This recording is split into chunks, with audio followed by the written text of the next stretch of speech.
Today, I'll show you how to save money by cutting up a whole chicken. Then we'll make an oven-baked, crispy chicken that's good for you, coming up right now.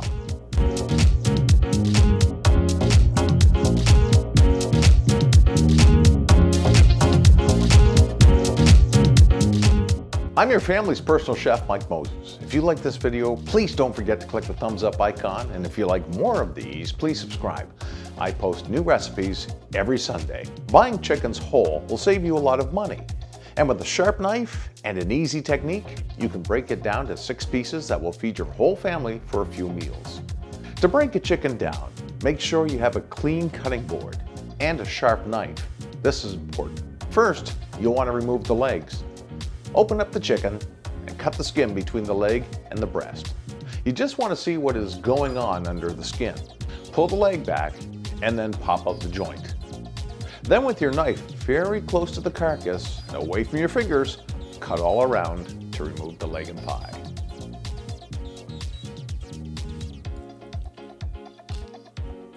Flip the bird over and cut off the other leg and thigh the same way.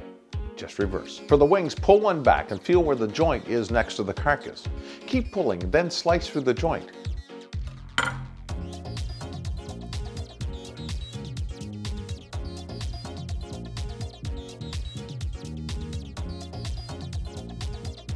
There's a beautiful chicken wing. The ends don't have any meat, so you can trim those off. Just slice through the joint. Keep the ends for stock. Now the breast. To prevent slipping, please dry off the chicken, your board, and your knife. It can get very slippery. Place the carcass flat on the board and find the breastbone. Then slice down. When you hit the wishbone at the front, tilt your knife up and give it a good tap to break through that. Continue slicing around the breast until you have a nice, clean breast of chicken meat. This will take some practice, but if you take your time, you can get a perfect chicken breast. Flip the bird around and do the same for the other side. There we have our 6 pieces of chicken. Save the body for stock, and if you're not going to make stock right away, you can freeze the carcass and the pieces left over for later. 2 chicken breasts, 2 legs, and 2 wings. Buy them separately, and that can get expensive. Buy the whole chicken, and I guarantee that you will have saved a lot of money. Okay, so now we have our chicken broken down, and I'm going to use these pieces to make my crispy oven-baked chicken. Here's what we'll need.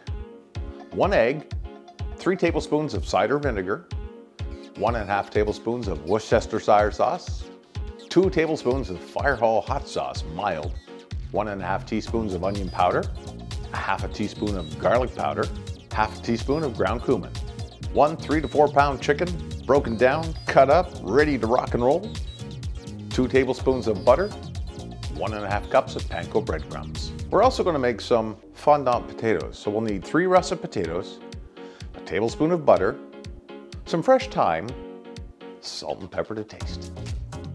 Season your chicken with kosher salt and pepper. All pieces, front and back, or top and bottom. Let these set for about 10 minutes to absorb the seasoning. Now in a large bowl, place your chicken in it and pour over the vinegar hot sauce mix. Move the chicken around, make sure everything's covered, and put it in the refrigerator for at least 2 hours, turning the chicken every ½ hour for even coating.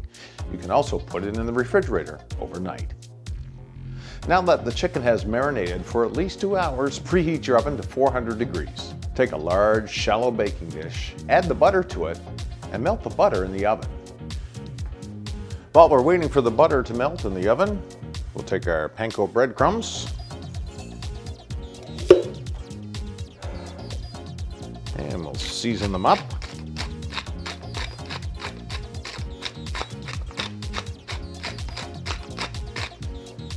Pepper, kosher salt, and mix it all around good. This chicken has been marinating in the refrigerator overnight. So now, I like to put in the panko.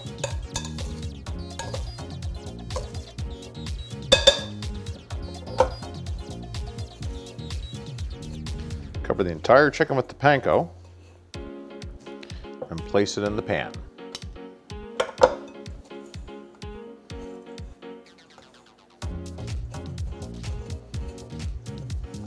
If you use your tongs, put the chicken in the coating, your hands won't get that dirty. Make sure to press down, lots of breadcrumbs, skin side down in the butter. There we have our chicken, skin side down, ready for the oven. This will go in the oven first for 30 minutes.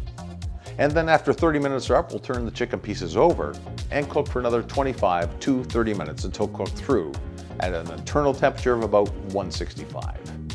Let's make some fondant potatoes for our dish. Fondant means cooked with stock.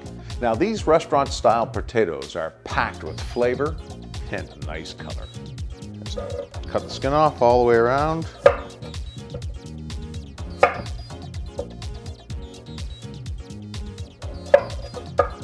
Cut the ends off.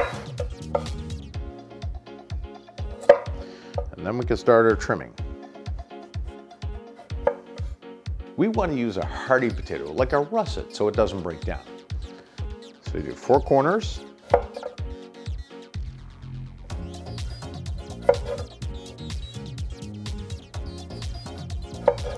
Then you do each of those corners.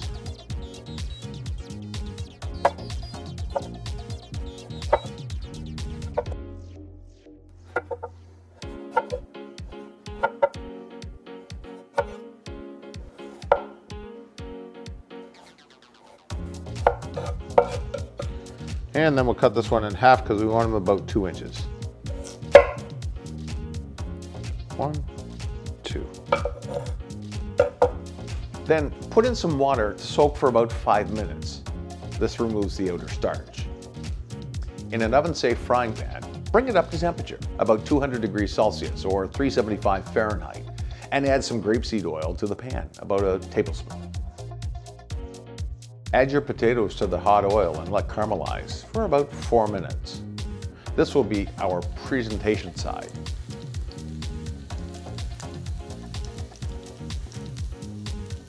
So these are nice and crispy on the bottom. As you can see, that's our presentation side. We want to flip them over. Take them to the top of the pan. The main reason is going to be that we're going to drain most of this oil off, actually sop it up. There, we have them all flipped up. Now we want to tilt the pan to get the oil down. We're going to sop the oil up with a paper towel.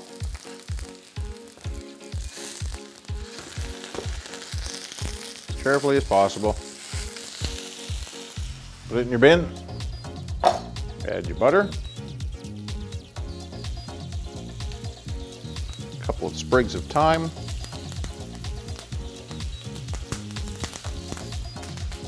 Let the butter melt. Oh, does it ever smell good?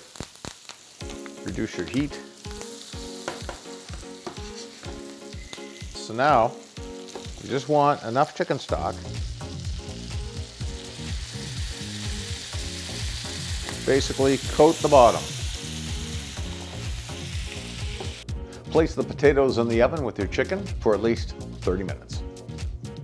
When the chicken and the potatoes are finished, you should have crispy chicken and buttery soft potatoes. Remove from the oven and plate. We have our crispy chicken. And oh, does it ever look good. Put those puppies there for now. So, I think we'll plate up a breast.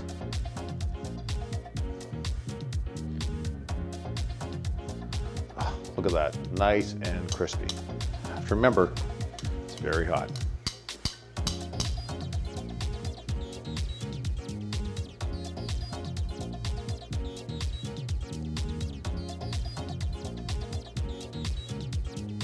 And we'll lay down a little bit of hot sauce. And there, you have oven crispy chicken, fondant potatoes. Low in fat, high in taste, with some decadent fondant potatoes. I made this dish in testing last weekend, and needless to say, there were no complaints about making it again. If you like this recipe, please give it a thumbs up, and if you would like to see a particular recipe or topic, leave me a comment. Don't forget to subscribe. I'll be putting new content on this site every Sunday. And if you want more information, you can head over to the personalchef.blog, where you can print the recipes presented here, and I add new content every other day. Thank you for watching, and I look forward to helping you eat healthier, shop smarter, and cook better. Almost time to come out of the oven. Well, maybe we should go get it. I don't know. What do you think?